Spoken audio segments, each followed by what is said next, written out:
بسم اللہ الرحمن الرحیم۔ شروع اللہ کے نام سے جو بڑا مہربان نہایت رحم والا ہے۔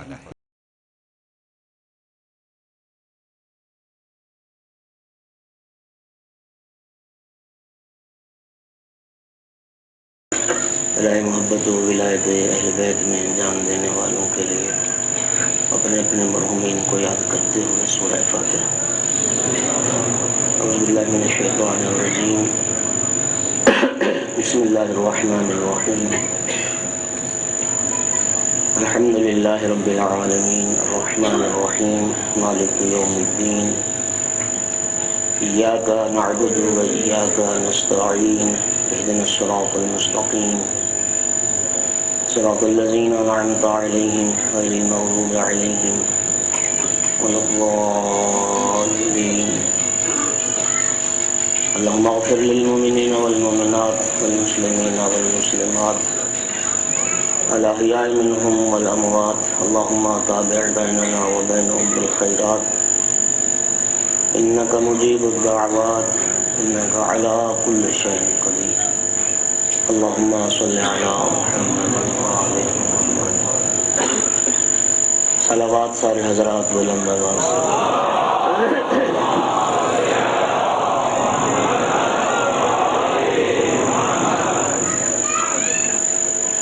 اعوذ باللہ من الشیطان اللعین الرجیم، بسم اللہ الرحمن الرحیم، الحمد للہ رب العالمین والعاقبۃ للمتقین والجنۃ للمؤمنین والنار للمنافقین۔ الحمد للہ الذی جعلنا من المتمسکین بولایت علی بن ابی طالب واولادہ المعصومین۔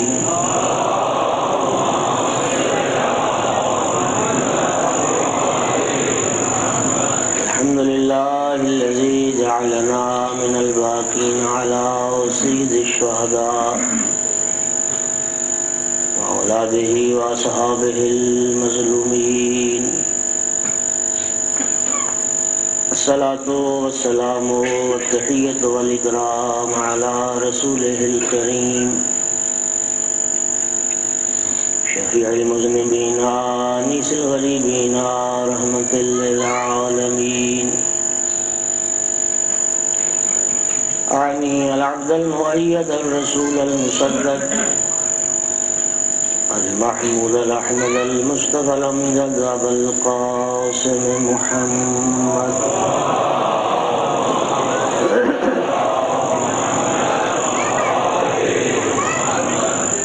ثم الصلاة والسلام والتحية والإكرام على آله الطيبين الطاهرين المعصومين المنتجبين المنتخبين المظلومين، واللعنة الدائمة على أعدائهم ملعونين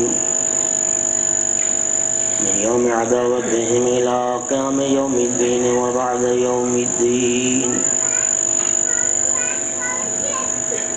أما بعد، فقال رسول الله صلى الله عليه وآله وسلم: يا علي أنت وشيتك هم الفائزون يوم القيامة، الصلوات۔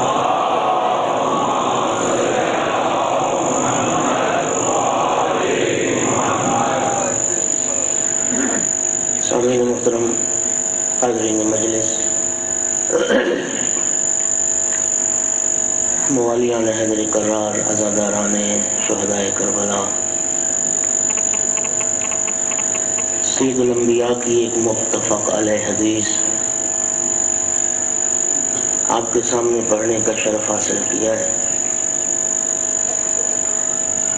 رحمت دو عالم نے جناب امیر علیہ السلام کو خطاب کر کے فرمایا: یا علی، قیامت کے دن آپ اور آپ کے پیروکار کامیاب ہیں۔ آپ اور آپ کی راہ پر چلنے والے، آپ اور آپ کے شیعہ کامیاب۔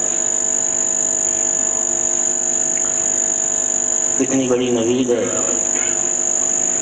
اور کتنی بڑی خوشخبری ہے شیعیان امیر المومنین۔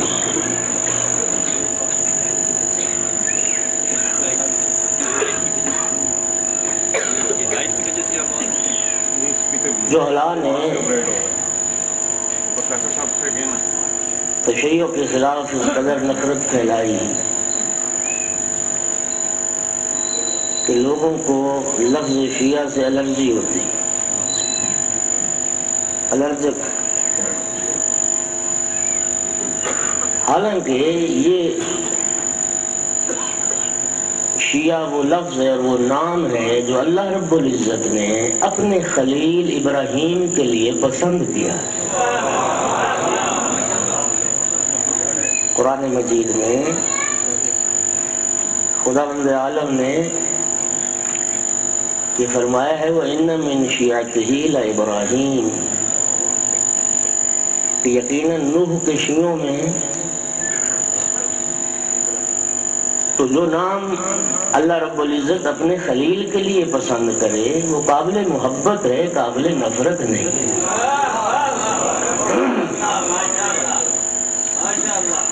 اللہ رب العزت نے اپنے خلیل کے لیے یہ نام پسند کیا، سید الانبیاء نے علی کے پیروکاروں کے لیے یہ نام پسند کیا۔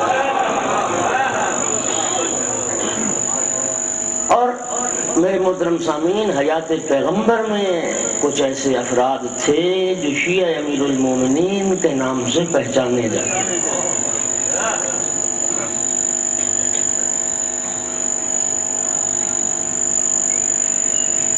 امام بھی عربی زبان کی لفظ ہے اور شیعہ بھی عربی زبان کی لفظ۔ عربی میں آگے آگے چلنے والے کو امام کہتے ہیں، پیچھے پیچھے چلنے والے کو شیعہ کہتے ہیں۔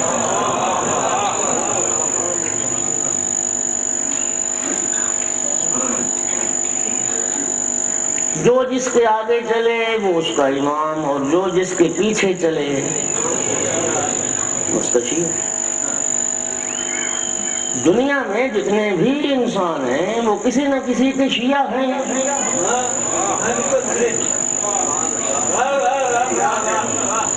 کسی نہ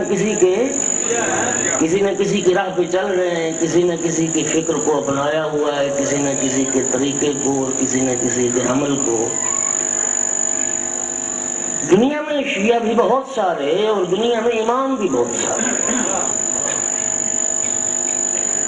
اللہ رب العزت کلام مقدس میں ارشاد فرماتا ہے وَمِنْهُمْ أَئِمَّةٌ يَدْعُونَ إِلَى النَّارِ، ایسے امام بھی ہیں جو لوگوں کو جہنم کی طرف بلاتے ہیں۔ ایک مقام پہ فرماتا ہے فَقَاتِلُوا أَئِمَّةَ الْكُفْرِ، کفر کے اماموں کو قتل کر ڈالو۔ اس کا معنی ہے کفر کے بھی امام ہیں۔ امام بھی بہت سارے اور شیعہ بھی۔ ہر امام کامیاب نہیں، ہر شیعہ کامیاب نہیں۔ پیغمبر گرامی اسلام فرما رہے ہیں کامیاب امام علی ہے، اور شیعہ بھی وہ کامیاب ہے جو علی کا شیعہ ہے۔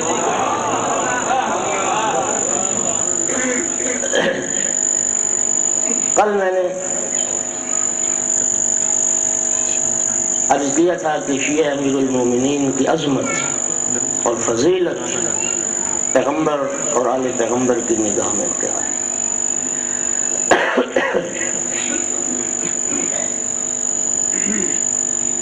آج دیکھنا چاہیں گے کہ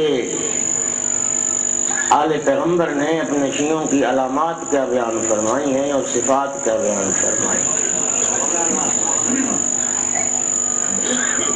جو ہمیں نماز پڑھاتا ہے نا وہ بھی امام کہلاتا ہے، امام جماعت، امام جمعہ۔ کتنی دیر کا امام ہے وہ؟ کتنی دیر نماز پہ صرف ہوتی ہے، 5-7 منٹ کا، وہ بھی امام ہے۔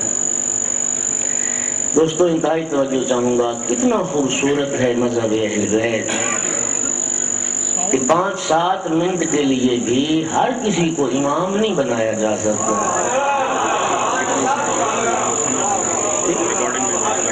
اس کی بھی شرائط ہے. امام جماعت کی آپ پڑھیں رسالہ عملیہ میں اور فقہی کتابوں میں کہ جو 5-7 منٹ کے لیے امام ہے اس کی بھی شرائط ہے. اور کتنا خوبصورت ہے مذہب اہل بیت کہ جو 5-7 منٹ کا امام ہے اس کے لیے عدالت کو شرط قرار دیا، جو دین و دنیا کا امام ہے اس کے لیے عصمت کو شرط قرار دیا. فاسق امام جماعت نہیں ہو سکتا. یہ ہمارے ہاں اتنا بلند معیار ہے 5 منٹ کے امام کا.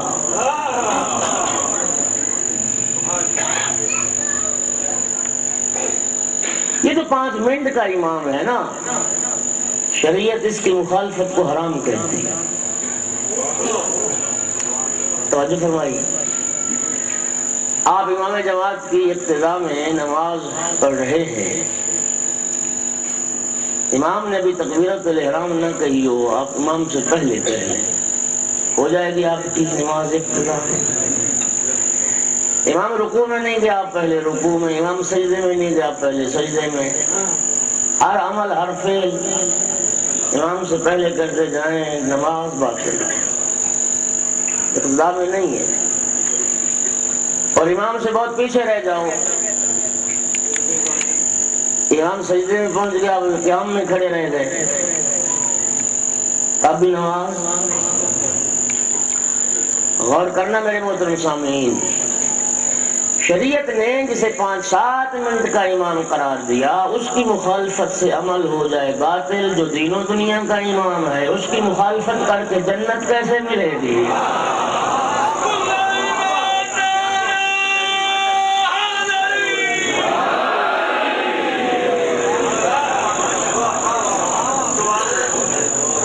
دنیا کا امام اس کی مخالفت کر کے جنت کیسے ملے؟ اسی لیے آئیے پہلی پہچان سنیے. امام محمد باقر علیہ الصلوۃ والسلام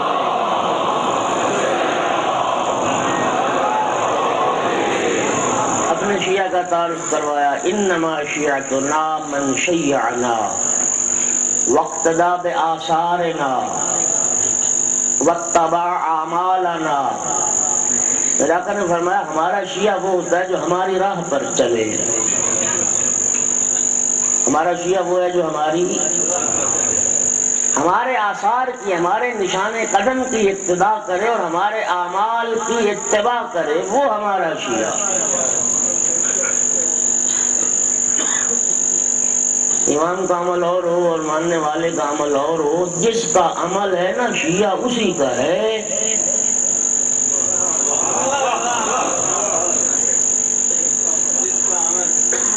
جس کی پیروی کر رہا ہے، جس کی راہ پہ چل رہا ہے. دوستو نعرہ لگانے سے بندہ شیعہ نہیں بنتا. امام محمد باقر فرما رہے ہماری راہ پر چلنے سے ہمارا شیعہ بنتا.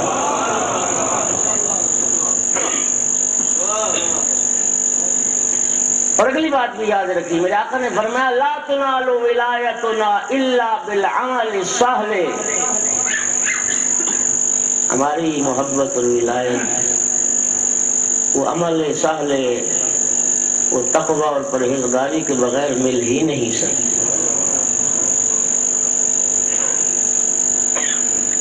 الحمدللہ ارباب دانش تشریف فرماؤ. ہر مذہب ملت کی کوئی نہ کوئی شناخت ہے، کوئی نہ کوئی پہچان ہے. اے شیعیان امیر المومنین، اے شیعیان آل رسول، اپنی پہچان کو کم از کم یاد رکھو، اپنی شناخت کو گم نہ کرو.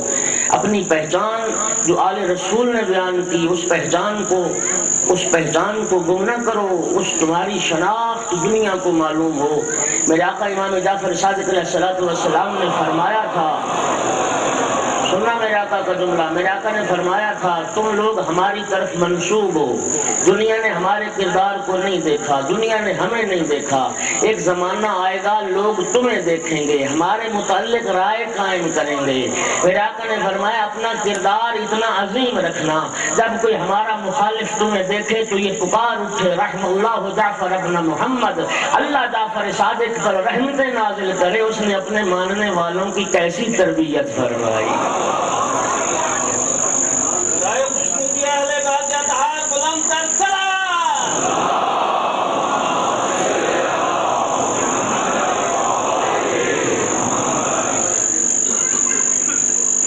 اللہ جعفر صادق پر رحمتیں نازل کرے، اپنے ماننے والوں کی کیسی تربیت فرمائی۔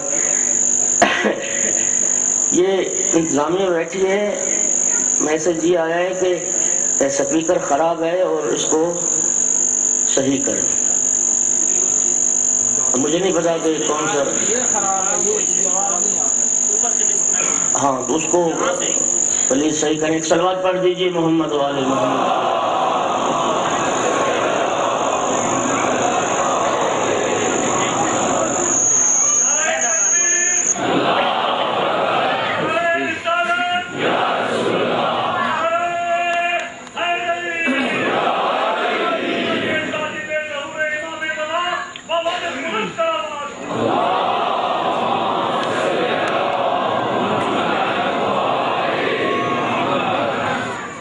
میرے آقا جعفر صادق علیہ السلام نے ارشاد فرمایا شیعتنا یعرفون بخصال شتیٰ، کوئی ایک نہیں بہت ساری خصلتیں ہیں ہمارے شیعوں کی جن سے پہچان ہوتی۔ ایک شناخت جو میرے آقا نے فرمایا بالسخاء وبالبذل للاخوان، فرمایا ہمارے شیعہ کی پہچان یہ ہے کہ ہمارا شیعہ سخی ہوتا ہے، ہمارا شیعہ سخی ہوتا ہے، بخیل ہمارا شیعہ نہیں۔ ہمارا شیعہ وہ ہے جو اپنے برادران ایمانی پہ خرچ کرنے والا ہے، ضرورت مندوں کی ضرورت اور حاجت مندوں کی حاجت کو پورا کرنے والا۔ اور دوستو سخاوت اتنا پسندیدہ امر ہے شریعت میں، اس قدر پسندیدہ امر، سید الانبیاء نے فرمایا جنت سخیوں کا گھر ہے، بخیلوں کا گھر نہیں۔ بڑی ذمہ داری کے ساتھ اور بڑی احتیاط کے ساتھ حدیث سنیے، سرکار دو عالم نے فرمایا بخیل عبادت گزار سے سخی گناہگار افضل ہے۔ اللہ اکبر، سخی افضل، خرچ کرے صاحبان ایمان پر، ضرورت مندوں پر۔ غور الحکم میں جناب امیر علیہ السلام کا ایسا خوبصورت جملہ یقین فرمائے میں جب پڑھتا ہوں لذت حاصل کرتا ہوں۔ میرے آقا امیر المومنین نے فرمایا تھا لذت اللعام فی الطعام و لذت الکرام فی الاطعام، فرمایا لعین پست لوگ کھانے میں لذت محسوس کرتے ہیں، کریم کھلانے میں لذت محسوس کرتے ہیں۔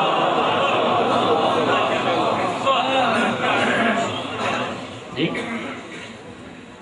فرمایا ہمارے شیعہ سخی ہوتا ہے، اور جو خمس ادا نہیں کرتا، جو زکوٰۃ ادا نہیں کرتا، وہ سخی نہیں ہو سکتا۔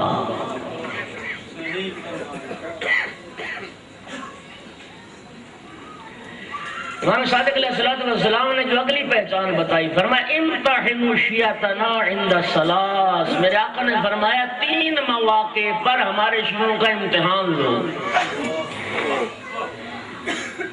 3 مقامات پر، 3 مواقع پر ہمارے شیعہ پہچانے جائیں گے ہمارا شیعہ ہے یا نہیں ہے، نہیں جاتے۔ پہلا موقع جہاں ہمارے شیعہ کا امتحان لو فرمایا عند مواقیت الصلاۃ،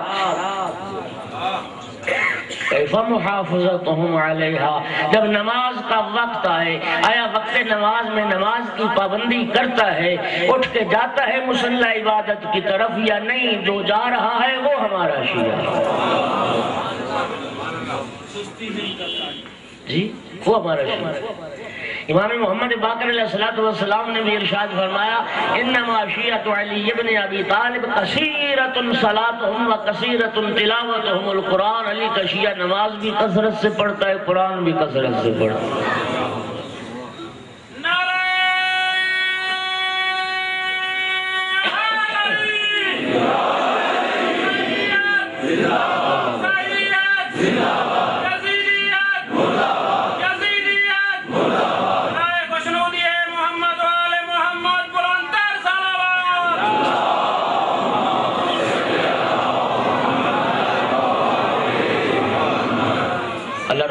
کلام مقدس میں ارشاد فرماتا ہے ان الحسنات یذہبن السیئات.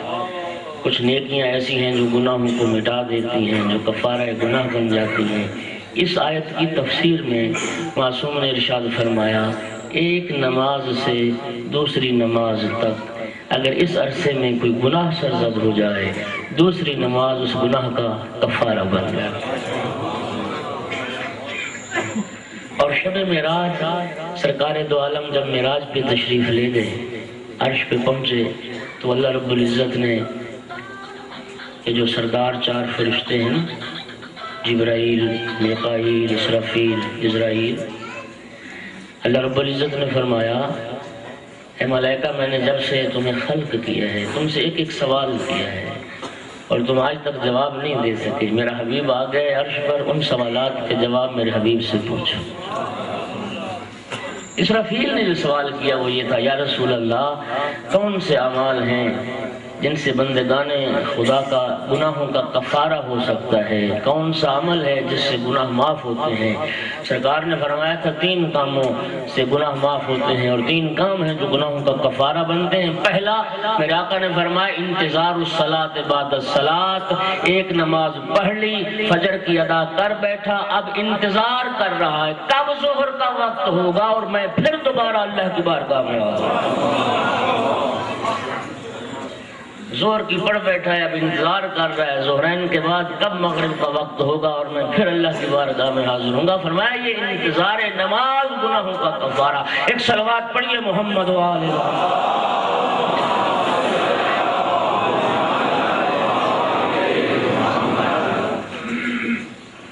دوسرا موقع جہاں ہمارے شیعہ کو پہچانو عند اسرارہم کیف حفظہم لہا عند عدونا. فرمایا ہمارے شیعہ کو پہچانو کہ اگر شیعوں کے راز کی، اگر اپنے برادران ایمانی کے راز کی دشمن کے سامنے حفاظت کرتا ہے اور وہ راز دشمن تک نہیں پہنچاتا وہ ہمارا شیعہ. یہ بڑی بات ہے، یہ بڑی بات ہے جی. یہاں اہل ایمان کی میٹنگ ہوئی، یہاں ایک فیصلہ ہوا، یہاں ایک بات طے ہوئی اور وہ پہنچ گئی انتظامیہ تک. فرمایا جو ٹاؤٹ ہے نا، جو راز لیک کر رہا ہے، آؤٹ کر رہا ہے، وہ ہمارا شیعہ نہیں ہے. ہمارا شیعہ وہ ہے جو رازوں کی حفاظت کرتا ہے. اور تیسرا موقع جہاں پر ہمارے شیعہ کو پہچانو، میرے آقا نے فرمایا عند اموالہم کیف مواساتہم لاخوانہم فیہا. اللہ نے جو مال عطا کیا، اللہ نے جو صاحب حیثیت بنایا ہے، اس مال میں سے اپنے محتاج اور ضرورت مند دینی بھائیوں کی مدد کرتا ہے، ان پہ مال خرچ کرتا ہے یا نہیں جو کرتا ہے وہ ہمارا شیعہ ہے. ان مقامات پر پہچانو ہمارے شیعہ. اللہ اکبر.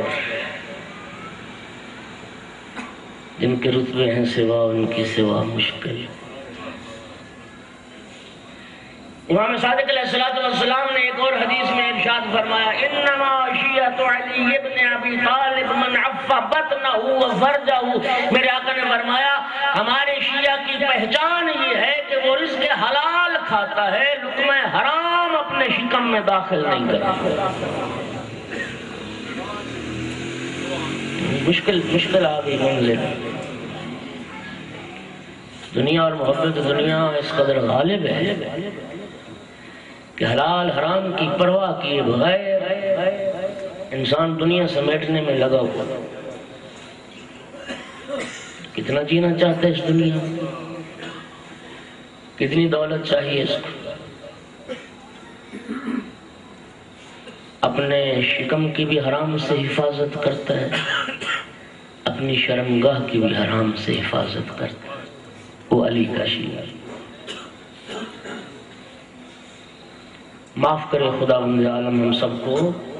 آج تو معاشرہ یہ ہے، سارا سال لوٹ کھسوٹ، رشوت، ناجائز منافع خوری، کمزور کے حق پہ ڈاکہ اور غصب، اور نہ جانے کن کن ذرائع سے دنیا مال جمع کر رہی ہے۔ رمضان میں عمرے کے لیے چلا گیا اور سارے بخشے کے گناہ۔ ایک تصور ہے کہ سارا سال حرام کماؤ، رمضان میں عمرے کے لیے چلے جاؤ، بس ٹھیک ہو۔ وہ آخری اشرے میں کہتے ہیں، آخری اشرہ مغفرت۔ لیکن یاد رکھیے رب العزت کلام مقدس میں فرماتا انما یتقبل اللہ من المتقین، عمل تو اللہ متقی کا قبول کرے گا، غیر متقی کا قبول نہیں کرے گا۔ اور حرام کھانے والا متقی، اس لیے تو امام صادق علیہ السلام نے ارشاد فرمایا تھا ترک لقمۃ الحرام احب الی اللہ من الف رکعۃ تطوعا۔ میرے آقا نے فرمایا تھا ایک لقمہ حرام کو پھینک دینا 2000 رکعت نوافل پڑھنے سے اللہ کو زیادہ محبوب ہے۔ وَتَرْكُ دَانِكٍ حَرَامٍ تَعْدِلُ عِنْدَ اللَّهِ 70 حِجَّةً مَبْرُورًا۔ میرے آقا نے فرمایا ایک حرام کا دانک پھینک دینا، دانک درہم کے چھٹے حصے کو کہتے ہیں، اگر درہم کو 6 حصوں میں تقسیم کیا جائے چھٹا حصہ دانک کہلائے گا۔ یہ جو منصور دوانقی کا آپ نام سنتے ہیں، وہ اسی دانک سے وہ دوانقی، ایک دانک کو مرتا تھا۔ میرے آقا نے کیا فرمایا ایک حرام کا دانک پھینک دو، 70 مقبول حج کے برابر ثواب رکھتا ہے۔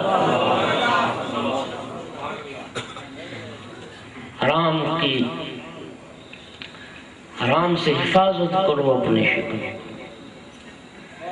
سرکار دو عالم کی خدمت میں ایک شخص آیا، عرض کرنے لگا یا رسول اللہ مجھے اسم اعظم تعلیم فرمائیں، اسم اعظم بتائیے۔ سرکار نے فرمایا کس لیے اسم اعظم چاہتے ہو؟ یا رسول اللہ میں چاہتا ہوں تاکہ اسم اعظم کے ذریعے جو دعا مانگوں وہ میری مستجاب ہو جائے، وہ دعا پوری ہو جائے۔ سید الانبیاء نے فرمایا غیر اللہ کی محبت دل سے نکال دے، لقمہ حلال کھا، پھر جس نام سے اللہ کو پکارے گا وہی اسم اعظم بن جائے۔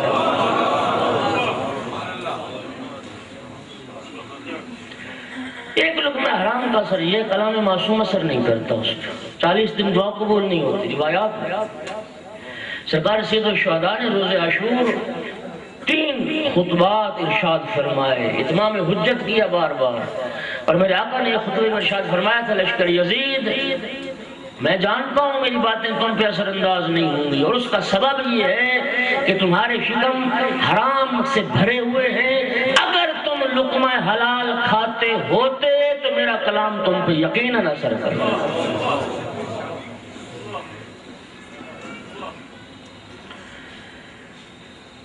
علی کا شیعہ وہ ہے جو اپنی شرمگاہ کی حفاظت کرے۔ وَعَمِلَ لِخَالِقِهِ، کیا خوبصورت جملہ فرمایا علی کے شیعہ کی پہچان یہ ہے ہر کام اللہ کی رضا کے لیے کرتا ہے، لوگوں کے دکھاوے کے لیے نہیں کرتا۔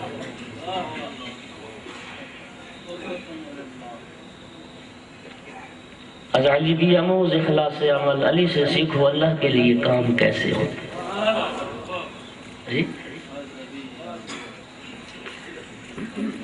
ورجا ثوابہ وخاف عقابہ۔ فرمایا علی کے شیعہ کی پہچان یہ ہے کہ اس کی رحمت کا امیدوار رہتا ہے، اس کے عذاب سے ڈرتا رہتا ہے۔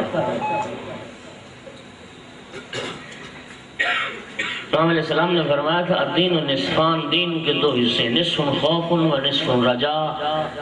آدھا حصہ دین خوف خدا، آدھا حصہ دین اس کی رحمت سے امید رکھنا اور وابستہ رہنا۔ جو اس کی رحمت کو امیدوار نہ ہو، صرف یہ جانتا ہو کہ خدا عذاب کرنا جانتا ہے، تو اس کا دین بھی کامل نہیں۔ اور جو صرف وہ کہے کہ بس میں تو جنت داخل ہو گیا، جی بس میں تو بخشا گیا، اور اس کے عقاب کا خوف نہ ہو، اس کا بھی دین کامل نہیں۔ دین مکمل کب ہے؟ خوف خدا بھی دل میں ہو اور اس کی رحمت کی امید بھی دل میں۔ یہ علی کے شیعہ کی پہچان۔ وقت تیزی سے گزر رہا ہے، آؤ بڑے اختصار کے ساتھ امیر المومنین کے دو شیعوں کا تعارف کراؤں۔ ایک دنیا جسے ابو ذر کے نام سے جانتی ہے،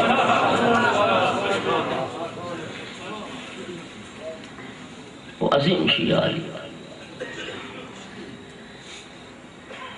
جن کے لیے سرکار دو عالم نے یہ فرمایا تھا ما ظلت الخضراء ولا اقلت الغبراء ولا ذی لحجة اصدق من ابی ذر۔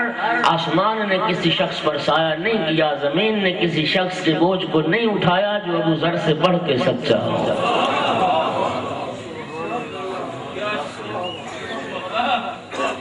تیسرے دور حکومت میں ابو ذر کے دربار میں درہم و دینار کے انبار لگے ہوئے تھے۔ حضرت ابو ذر نے آیات الہی کی تلاوت شروع کی، والذین یکنزون الذہب والفضہ۔ کعب الاحبار جو اس ریاست میں اور حکومت میں بڑا نفوذ رکھتا تھا اور یہودی سے مسلمان ہوا تھا اور بظاہر مسلمان تھا، در حقیقت وہ یہودی ہی تھا اور جس نے بہت بڑا نقصان پہنچایا اسلام اور مسلمانوں کو۔ حاکم کعب الاحبار کی طرف دیکھ کے کہتا ہے، کعب الاحبار ابو ذر کو بتاؤ اگر کوئی شخص واجبات ادا کرنے کے بعد اگر سونا چاندی جمع کرے بھی تو اس میں کیا حرج ہے؟ کعب الاحبار نے یہی جملے کہے کہ اگر کوئی شخص واجبات ادا کر کے درہم و دینار اور سونا چاندی جمع کرے تو اس میں کوئی حرج نہیں۔ حضرت ابو ذر کے ہاتھ میں اونٹ کی ران کی ہڈی تھی، حضرت ابو ذر نے وہ ہڈی زور سے کعب الاحبار کے سر پہ ماری، اس کا سر پھٹ گیا اور فرمایا، یہودی زادہ تو ہمیں بتائے گا دین پیغمبر کیا ہے؟ ہم نے تو پیغمبر کی زبان سے یہ سنے۔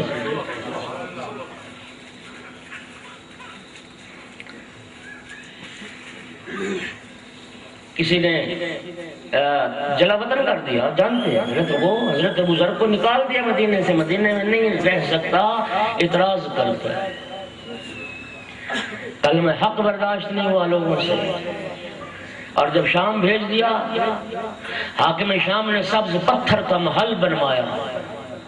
حضرت ابو ذر نے حاکم شام کے پاس جا کے کہا، حاکم شام دو ہی صورتیں ہیں، یا تو نے یہ محل اپنے پیسے سے بنوایا ہے یا مسلمانوں کے مال سے تو نے بیت المال سے یہ محل تعمیر کروایا ہے۔ اور فرمایا، حاکم شام اگر تو نے اپنے ذاتی پیسے سے محل بنایا ہے تو نے اسراف کیا ہے، اور اگر مسلمانوں کے مال سے اور بیت المال سے یہ محل بنا ہے تو نے خیانت کی ہے۔ یاد رکھ، مسلمانوں کا حاکم نہ اسراف کار ہو سکتا ہے نہ خائن ہو سکتا ہے۔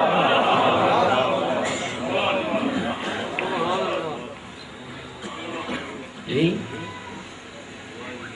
یہ جلا وطن کیا تو شام کے بازار اور چوک میں کھڑے ہو کے ہاتھ میں عصا ہوتا تھا اور حضرت ابو ذر اعلان کر رہے ہوتے تھے، ایھا الناس انا جندب ابن جنادہ، لوگوں میں جنادہ کا بیٹا جندب ہوں، دنیا مجھے ابو ذر کے نام سے جانتی ہے۔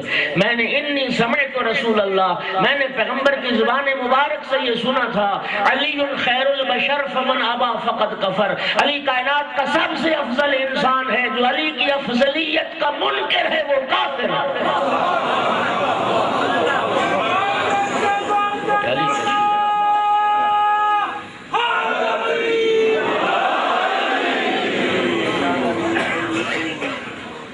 میری حکومت کے اقتدار کے لیے خطرہ ہے۔ کیا کیا جائے؟ حاکم نے کہا واپس بھیج دو مدینے۔ کیسے بھیج دو؟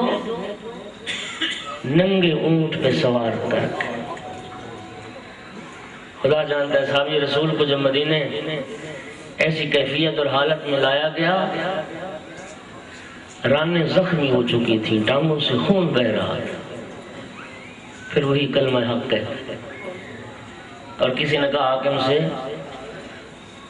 بھوکا ہے ابو ذر، چرواہا تھا، بھیڑ بکریاں چراتا تھا، پیسے کے ذریعے منہ بند کرو ابو ذر کا۔ یہ روایت جو عرض کر رہا ہوں یہ امام صادق علیہ السلام سے روایت ہے۔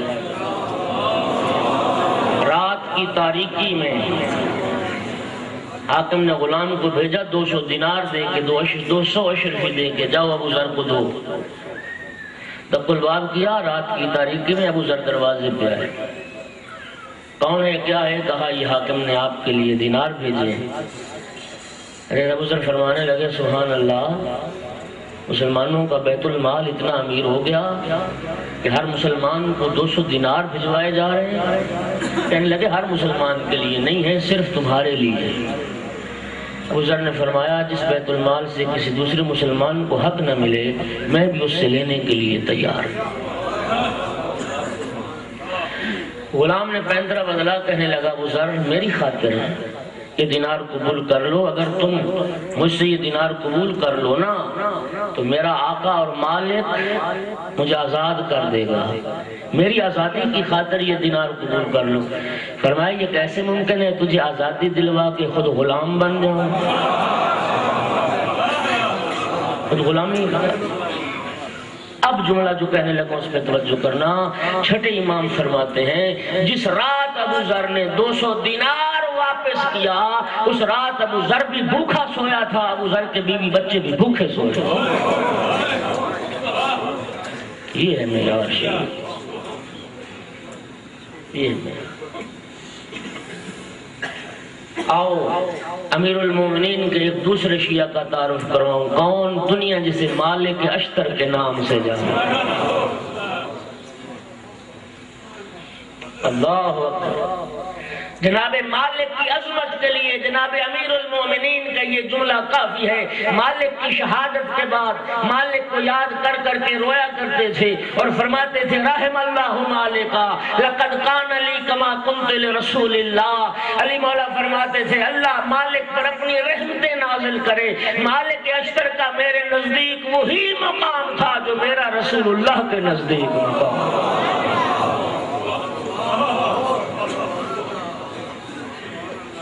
میری جو حیثیت رسول اللہ کے نزدیک تھی وہی حیثیت مالک اشتر کی میرے نزدیک. کون مالک جس کے لیے امیر المومنین نے فرمایا اما واللہ لو کان من جبل لکان فندا لا یرتقیہ الحافر لا یرتقیہ الحافر ولا یرکع علیہ طائر.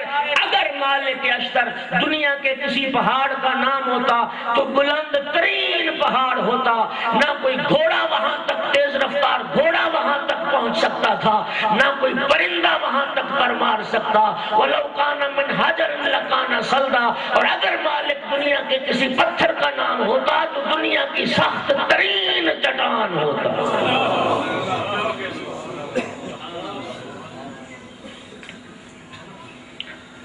اللہ اکبر.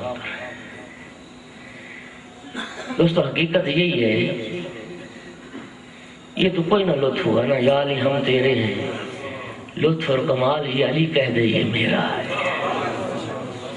خدا جانتا ہے نہج البلاغہ بڑی ہے. امیر المومنین کی جو شیعہ امیر المومنین کی زندگی میں جامع شہادت نوش کر گئے تھے.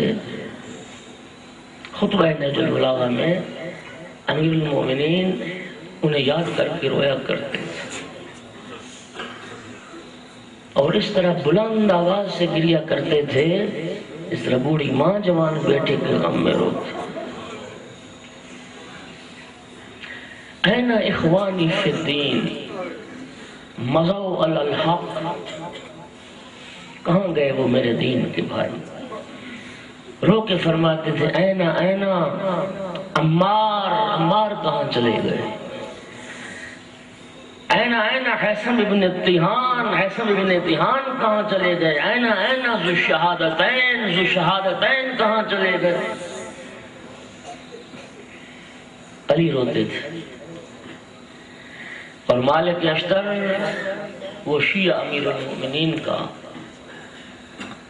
حضرت محمد ابن ابی بکر کی شہادت کے بعد میرے آقا امیر المومنین نے جب مالک کو مصر کا گورنر نامزد کیا تو اہل مصر کو ایک خط لکھا اور وہ خط نہج البلاغہ میں موجود ہے جس خط سے مالک کی عظمت کا اندازہ ہوتا ہے، میں وہ دو جملے سنانے لگا ہوں، آپ ایک صلوات بلند آواز سے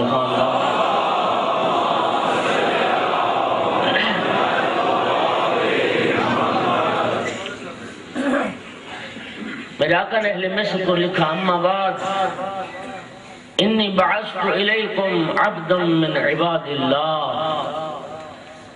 اے اہل مصر میں اللہ کے بندوں میں سے ایک بندے کو تمہاری طرف بھیج رہا ہوں۔ نہیں، آپ خاموش ہو گئے شاید اس لیے کہ یہ مالک کے لیے کون سی عظمت کی بات ہے، ہم سبھی اللہ کے بندے ہیں۔ نہ میرے دوستو، اللہ کا بندہ تو کوئی ہوتا ہے، عبد خدا ہونا تو بہت بڑا شرف ہے۔ ہماری کیفیت تو یہ ہے، کوئی دنیا کا بندہ، کوئی اقتدار کا بندہ، کوئی پیسے کا بندہ، کوئی خواہشات نفس کا بندہ، کوئی کسی بندے کا بندہ۔ عبد خدا ہونا تو یہ وہ بہت بڑا شرف ہے۔ ہر مسلمان نماز کے تشہد میں پہلے محمد مصطفیٰ کے عبد ہونے کی گواہی دیتا ہے، پھر رسول ہونے کی گواہی دیتا ہے۔ عبدیت تو بہت بڑا بلند مقام ہے۔ سرکار وفا کے زیارت نامے میں، حضرت ابی الفضل العباس علمدار کے زیارت نامے میں، اور یہ وہ زیارت ہے جو امام صادق علیہ السلام نے آ کے سرکار وفا کی قبر عطر پہ کھڑے ہو کے سلام پڑھے تھے۔ اس سلام کا پہلا جملہ یہی ہے، السلام علیک ایھا العبد الصالح۔ سمجھے عبدیت کتنا بڑا مقام، اور اس ہستی کی عظمت کا اندازہ کون کر سکے؟ علی مولا جسے عبد خدا کا لقب عطا کر رہے ہوں، اور جس کے عبد خدا ہونے کی گواہی علی دے رہا۔ انی بعثت الیکم عبدا من عباد اللہ، اہل مصر میں اللہ کے بندوں میں سے ایک بندے کو تمہاری طرف بھیج رہا ہوں۔ کیسا ہے وہ بندہ؟ لا ینام ایام الخوف، جو خوف کے دنوں میں سوتا نہیں ہے، ولا ینقل عن الاعداء ساعات الرو، اور جب جنگ کے شعلے بھڑک رہے ہوتے ہیں تو دشمن کو پیٹھ دکھا کے میدان سے بھاگتا نہیں ہے۔ فإنه اشد علی الفجار من حریق النار وابعد الناس عن دنس وعار، میں اس کو بھیج رہا ہوں جو فاسق اور فاجر لوگوں کے لیے آتش جہنم سے بھی زیادہ سخت ہے، اور انسانوں میں سب سے زیادہ جو ننگ و عار سے دور ہے، میں اس مالک اشتر کو تمہاری طرف بھیج رہا ہوں۔ وہ مالک ابن الحارث، وہ حارث کا بیٹا مالک ہے۔ اگلا جملہ سننا جناب امیر کا، میرے آقا نے فرمایا اہل مصر یاد رکھنا، فَإِنَّهُ سَيْفٌ مِّن سُيُوفِ اللَّهِ، مالک اللہ کی تلواروں میں سے ایک تلوار، مالک اللہ کی تلواروں میں سے ایک تلوار۔ کیسی تلوار؟ لا قلیل الزبۃ ولا نافذ الزریبہ، مالک اللہ کی ایسی تلوار ہے جس کی دھار کبھی کند نہیں ہوتی، جس کا وار کبھی خطا نہیں کرتی۔ فاسمعوا له وأطيعوا أمره فيما طابق الحق، اہل مصر جو بات بھی حق کے مطابق ہے نا، ہر اس بات میں ہر اس حکم کو توجہ سے سننا اور مالک کے ہر حکم کی اطاعت کرنا، مالک کے ہر حکم کی اطاعت کرنا۔ فَإِنَّهُ لَا يُقْدِمُ وَلَا يُحْجِمُ وَلَا يُقَدِّمُ وَلَا يُؤَخِّرُ إِلَّا عَنْ أَمْرِي، کیوں؟ فرمایا مالک کسی کو آگے بڑھائے گا تو میرے حکم سے، کسی کو پیچھے ہٹائے گا تو میرے حکم سے، مالک حملہ کرے گا تو میرے حکم سے، پسپائی اختیار کرے گا تو میرے حکم سے۔ مالک کے ہر حکم کو علی کا حکم سمجھ کے اطاعت کرنا، اس لیے کہ مالک اپنی مرضی سے کچھ نہیں کرتا، مالک وہی کرتا ہے جو علی چاہتا ہے۔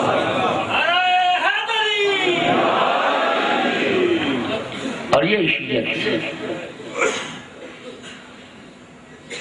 لوگوں نے تو اپنی مرضی کو شیعت بنا لیا اور دین بنا لیا۔ لوگ کہتے ہیں میرا یہ عقیدہ ہے، اور لوگ کہتے ہیں میری یہ پسند ہے، لوگ کہتے ہیں میری یہ مرضی ہے۔ تیری مرضی کا نام دین نہیں، مولا کی مرضی کا نام دین۔ تیرے عقیدے کی کوئی حیثیت نہیں، تیری چاہت کی کوئی حیثیت نہیں، یہ دیکھ مولا کیا چاہتا ہے۔ یہ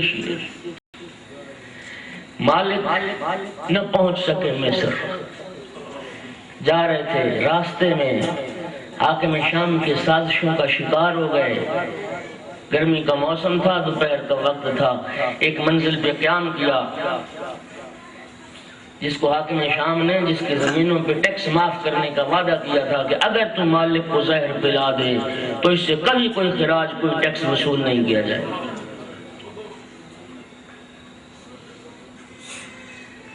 شہد کے شربت میں زہر ملا کے مالک کو پلایا گیا اور مالک کی شہادت ہو گئی۔ اور حاکم شام فخر سے کہا کرتا تھا ان للہ ہے نہیں، ان للہ جنودا من عسل، شہد میں بھی اللہ کے لشکر ہوتے ہیں۔ مالک کی شہادت ہو گئی، خبر شہادت شام بھی پہنچی، عراق بھی پہنچی۔ جب شام پہنچی نا خبر شہادت، شام والوں نے جشن منایا مالک کی موت پر، خوشی منائی مالک کی موت پر۔ حاکم شام نے برسر منبر جا کے اعلان کیا تھا ایھا الناس ان لعلی ابن ابی طالب یدان یمینان، لوگوں علی کے دو دائیں ہاتھ تھے، علی کے دو دائیں ہاتھ تھے، قطعت احدہما یوم صفین وعمار بن یاسر، علی کا ایک دایاں ہاتھ میں نے صفین میں کاٹا جو عمار یاسر تھے، وقطعت الاخرى اليوم، علی کا دوسرا دایاں ہاتھ میں نے آج کاٹ دیا جو مالک اشتر۔ اور جب یہ خبر کوفہ پہنچی، عراق پہنچی، عراق کی فضا سوگوار ہو گئی۔ میرے آقا امیر المومنین تک جب خبر شہادت پہنچی نا مالک کی، بے ساختہ زبان سے نکلا ان للہ و انا الیہ راجعون، ان للہ و انا الیہ راجعون، الحمدللہ رب العالمین۔ آنکھوں میں آنسو جاری ہو گئے، علی مولا رو بھی رہے تھے، بارگاہ رب العزت میں دعا کے لیے ہاتھ بلند کر دیے، اللہم انی احتسبہ عندک، پروردگار میں مالک کی موت پر تجھ سے اجر کا طلبگار۔ ان موتہ من مصائب الدہر، جملہ سننا، علی مولا بارگاہ رب العزت میں عرض کر رہے تھے پروردگار تو جانتا ہے مالک کی موت علی کے لیے زمانے کی مصیبتوں میں سے ایک بڑی مصیبت ہے، لیکن میرا اللہ سب سے بڑی مصیبت تو تیرے حبیب کی رحلت کا دن تھا، میرا اللہ تیرے حبیب کی رحلت کے بعد علی نے خود کو صبر کا عادی بنا لیا ہے، اب علی مالک کی موت پہ صبر کرے، تجھ سے اجر کا طلب۔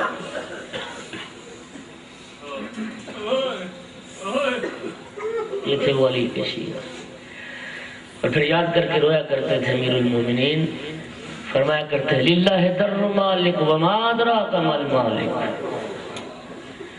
مالک پر اللہ کی رحمتیں نازل ہوں، تم کیا جانو کہ مالک کیا۔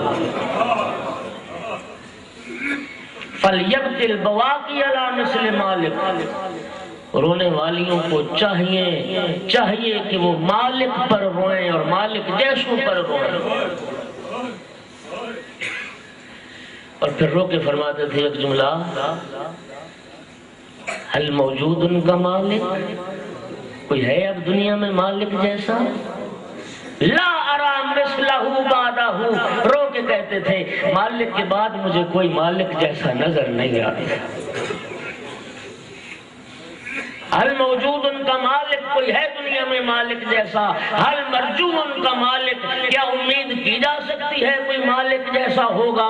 حل قامت النساء وانتلدن مثل مالک، دنیا میں کوئی ہے ماں جو مالک جیسا بیٹا جنم دے؟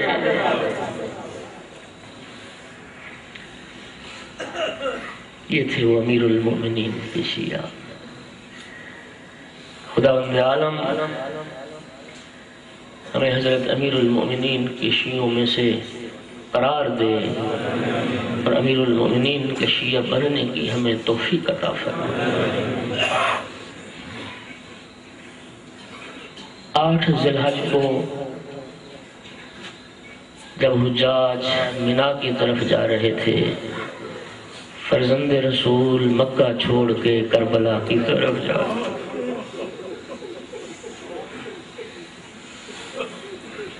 احرام حج کو عمرے سے تبدیل کیا اور عمرہ ادا کر کے فرزند رسول مکہ سے نکلے۔ میرا اللہ تیرے گھر کی حرمت باقی رہے، تیرے گھر کا احترام باقی۔ حضرت محمد حنفیہ وضو فرما رہے تھے جب امام حسین علیہ السلام کی روانگی کی خبر ملی، درمیان میں وضو چھوڑ کے دوڑ کے امام حسین علیہ السلام کے گھوڑے کے سامنے آ گئے۔ جناب محمد حنفیہ نے عرض کی، فرزند رسول، میں نے کل عرض کیا تھا آپ کی خدمت میں کہ آپ کوفے کا ارادہ ترک فرمائیں اور اس فیصلے پہ نظر ثانی فرمائیں، اور آپ نے نظر ثانی کا فیصلہ کیا تھا اور آج پھر آپ روانہ ہو گئے، کوفے کے لیے جا رہے ہیں۔ سید الشہداء نے فرمایا، محمد بھائی تیرے چلے جانے کے بعد جب میں سویا، رات عالم خواب میں نانا کی زیارت ہوئی اور میرے نانا نے یہ فرمایا تھا، ان اللہ شاء ان یراک قتیلا، میرا حسین بیٹا اللہ یہ چاہتا ہے کہ تو راہ خدا میں جام شہادت نوش کر، مشیت یہی ہے کہ تو راہ خدا میں قاتل ہو جائے۔ محمد حنفیہ عرض کرتے ہیں، آقا فرزند رسول اگر یہی مشیت خدا ہے تو علی کی کو تو ساتھ نہ لے جائیں، ان زہرا جائیوں کو تو ساتھ نہ لے جائیں۔ اس لوگوں کے فرمائے، ان اللہ شاء یراہن سبایا، مشیت پروردگار یہی ہے زینب و کلثوم کے ہاتھوں میں رسی۔ اجرکم علی اللہ۔ اور بعد ارباب مقاتل میں لکھا، چلا قافلہ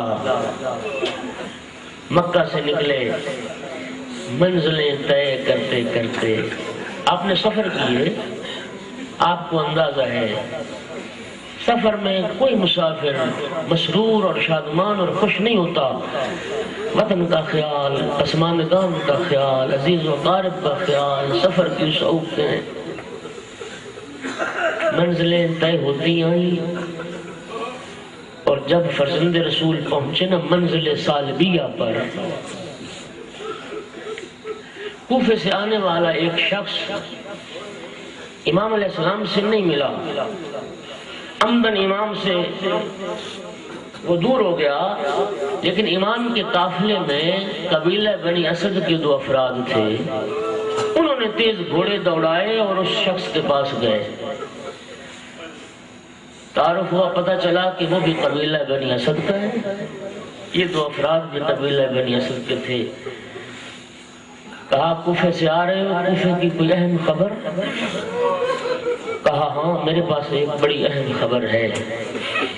بتا کیا خبر ہے؟ کہنے لگا میں نے اس حال میں کوفہ چھوڑا کہ سفیر حسین مسلم اور ہانی کے پاؤں میں رسیاں ڈال کے ان کے لاشوں کو گھسیٹا جا رہا تھا، کوفے کی گلیوں میں، کوفے کے بازاروں میں مسلم و ہانی کی لاشیں گھسیٹے جا رہے۔ داستان کون مسلم جو کتاب کربلا کا دیباچہ، کون مسلم جو اس راہ کربلا کا پہلا شہید اور پہلی شہادت، کوئی تصور کر سکتا ہے کہ اس کربلا کے مسافر نے یہ خبر کس حوصلے کے ساتھ سنی ہوگی؟ افراد آئے بنی اسد کے، امام حسین علیہ السلام خیمے میں تشریف فرما تھے، سارے اصحاب، سارے اہل بیت، سارے چاہنے والے موجود تھے۔ بنی اسد کے افراد عرض کرتے، فرزند رسول ہمارے پاس ایک اہم خبر ہے، اگر فرمائیں تو یہیں سب کے سامنے بیان کر دیں، اور اگر مناسب سمجھیں تو تنہائی میں آ کے وہ خبر سن لیں۔ فرزند زہرا نے سب مجمع پہ نگاہ ڈالی اور ایک مرتبہ فرمایا، ان میں سے تو کوئی بھی بھی ایسا نہیں ہے جس سے مجھے کوئی بات چھپانی ہو، جو خبر ہے سب کے سامنے بیان کرو۔ کہنے لگے مولا وہ جو کوفے سے شخص جا رہا تھا ہم اس کے پاس سے ہو کے آئے ہیں، اس نے یہ خبر دی ہے کہ میں نے اس حال میں کوفہ چھوڑا کہ مسلم اور ہانی کے لاشوں کو گھسیٹا جا رہا تھا، کوفے کی گلیوں میں بازاروں میں آپ کے بھائی مسلم کے لاشوں کو گھسیٹا جا رہا تھا۔ آنکھوں سے آنسو جاری ہو گئے، انا للہ و انا الیہ راجعون، فمنہم من قضی نحبہ ومنہم من ينتظر۔ ان آیات کی تلاوت کرنے کے بعد اولاد عقیل کی طرف رخ کیا فرزند رسول نے، فرمایا اولاد عقیل تمہارا حصہ کربلا میں شامل ہو گیا، تمہارا حصہ کربلا میں شامل ہو گیا۔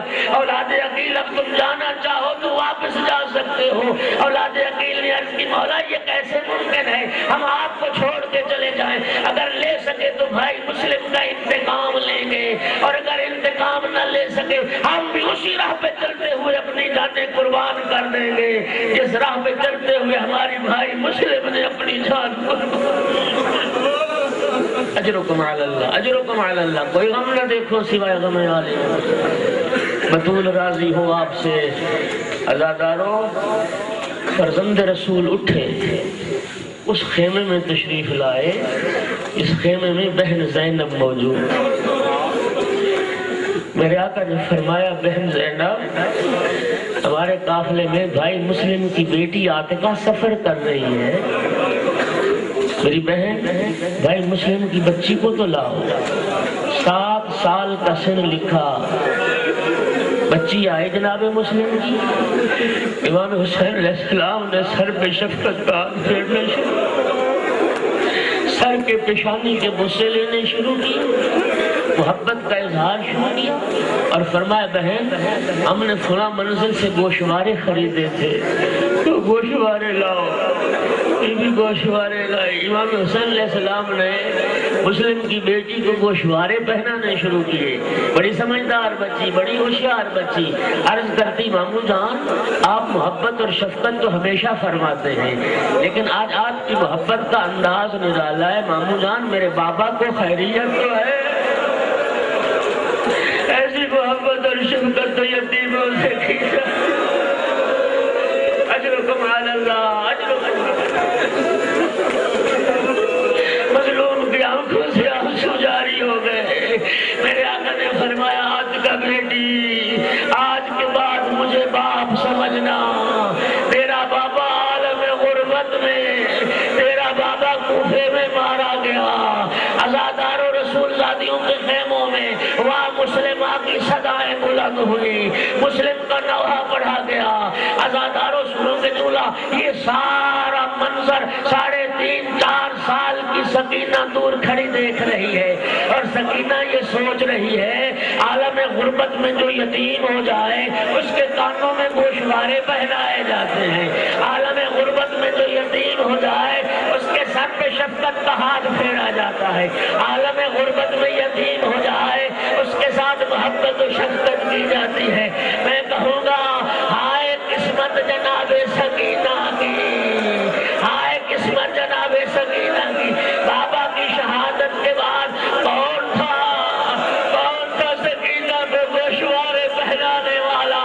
وہ گوشوارے جو بابا نے پہنائے تھے، اس عالموں نے کان چیر کے وہ گوشوارے بھی اتار لیے۔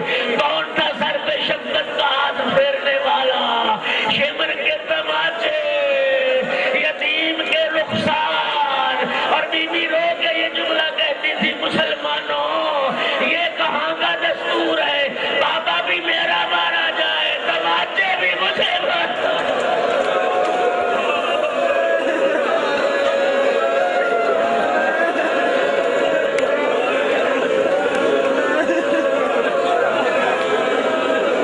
ایک جملہ اور سن لو، جس عاتقہ کو، جس مسلم کی بچی کو سید الشہداء نے منزل سالمیہ پہ گوشوارے پہنائے تھے، عزاداروں عصر عاشور تک جناب جناب مسلم کی اس یتیمہ کا ذکر ملتا ہے کتابوں میں، عشر عاشور کے بعد عاتقہ کا ذکر نہیں ہے. سن لو گے جملہ؟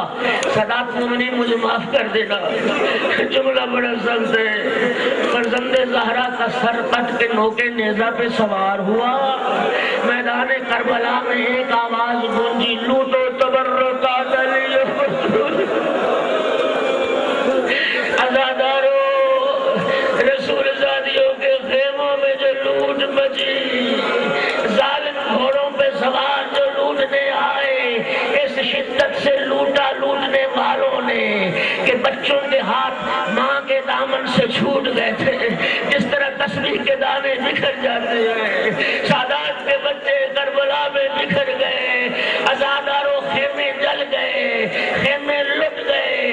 عزاداروں جب گرد بیٹھ چکی، عزاداروں سنو گے جملہ، میری آقا زادی نے یتیموں کو گننا شروع کیا، اکٹھا کرنا شروع کیا. دیکھا یتیم جناب مسلم کی یتیم عاتقہ نظر نہیں آتی. عزاداروں دیکھتے دیکھتے کیا دیکھا، ایک مقام پہ جناب عاتقہ کا لاشا پڑا تھا.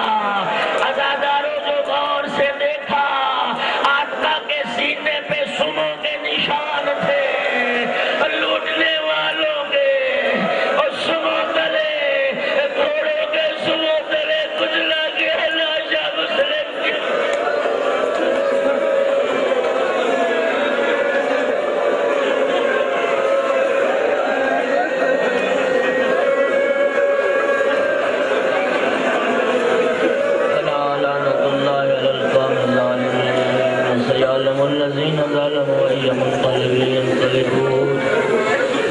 پروردگار ہمارے ذکر کو قبول فرما. کریم اللہ اس سزا کو ہماری نجات کا اور شفاعت کا ذریعہ بنا. کریم اللہ تعلیمات قرآن و اہل بیت پر چلنے کی توفیق عطا فرما.